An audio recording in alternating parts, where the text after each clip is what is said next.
କଣ ବାଲେଶ୍ୱରରେ ଗୋଟେ ଭଲ ଚକୋଲେଟ ବଲ୍ ଟ୍ରାଏ କରିବା ପାଇଁ ଚାହୁଁଛନ୍ତି ୱିଥ୍ ତା ସହିତ ଗୋଟେ ଭଲ ୱେଫେଲ ଟ୍ରାଏ କରିବା ପାଇଁ ଚାହୁଁଛନ୍ତି ଏଣ୍ଡ ତା ସହିତ କାଚ ବୋତଲରେ ଗୋଟେ କୋଲ୍ଡ କଫି ଟ୍ରାଏ କରିବା ପାଇଁ ଚାହୁଁଛନ୍ତି ଆସ ମୁଁ ଏଣ୍ଡ ରାହୁଲ ଭାଇ ପଳେଇ ଯାଇଥିଲୁ ଏସଏନ୍ ଭଞ୍ଜ କ୍ୟାଫେ। ତାଙ୍କ ମେନ୍ୟୁରେ ଆମେ ବହୁତ କିଛି ଦେଖିଥିଲୁ କିନ୍ତୁ ଆମେ ଫାଷ୍ଟ ଅର୍ଡର କରିଥିଲୁ ଗୋଟେ ଚକୋଲେଟ ବଲ୍। ଦିଦି ତାଙ୍କୁ ବଢିଆ ଭାବରେ ପ୍ରିପେୟାର କଲେ ପୁରା ଚକୋଲେଟ ପୁରା ଲୋଡେଡ ମଡେଡ କରିକି ପୁରା ମିକ୍ସ କରିକି ବଢିଆ ପ୍ରିପେୟାର କରିଦେଲେ। ତାପରେ ମୁଁ ଫାଷ୍ଟ ବାଇକ୍ ନେଇଥିଲି ପୁରା ଚକୋଲେଟ ଲୋଡେଡ ଥିଲା ଟେଷ୍ଟ ଥିଲା। ତାପରେ ରାହୁଲ ଭାଇ ତାର ବାଇକ୍ ନେଇଥିଲା ପୁରା ୟମ୍ମି ଲାଗିଲା ପୁରା ଟେଷ୍ଟ ଥିଲା ଲୋଡେଡ ବାଲା ଥିଲା। ପରେ ତାଙ୍କର ଆମେ ଅର୍ଡର କରିଥିଲୁ ଗୋଟେ ୱାଫେଲ ପୁରା ଦିଦି ତାକୁ ପୁରା ଲୋଡେଡ ବାଲା କରିଦେଲେ ଚକୋଲେଟ ମକଲେଟ ପକେଇକି। ତାପରେ ପୁରା ଲୋଡେଡ ୱେଙ୍କେଲ୍ସ ମକେଲ୍ସ ପକେଇକି ପୁରା ଏମିତି ଚକୋଲେଟ ଅର୍ଡର କଲେ ପୁରା ଟେଷ୍ଟି ୟମ୍ମି ଲାଗୁଥିଲା ଗାଇସ୍ ଦେଖିବାକୁ ଲାଗୁଥିଲା ପୁରା।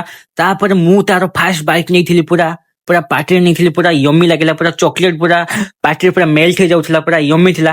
ତାପରେ ଆମେ ଅର୍ଡର କରିଥିଲୁ ଗୋଟେ ତାଙ୍କର ସ୍ୟାଣ୍ଡୱିଚ ଟି ଖାଇବାକୁ ପୁରା ବଢିଆ ଲାଗୁଥିଲା ପୁରା ଚିଜ ବାଲା ଥିଲା ମସ୍ତ ଲାଗୁଥିଲା। ତାପରେ ରାହୁଲ ଭାଇ ତାର ୱେଫେଲ ଟ୍ରାଏ କରିଥିଲା ପୁରା ମସ୍ତ ଲାଗିଥିଲା କହିଲା ପୁରା ୱେଫେଲ ଟା ମସ୍ତ ଥିଲା ତାଙ୍କର।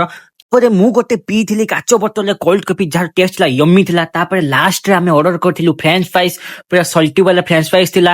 ଆପଣ ମାନେ ଯଦି ଆସିବା ପାଇଁ ଚାହୁଁଛନ୍ତି ଆସନ୍ତୁ ଏସଏନ୍ ଭଞ୍ଜ କ୍ୟାଫେ ନିୟର ଆଜିଆବାଦ ଛକ ବାଲେଶ୍ୱର।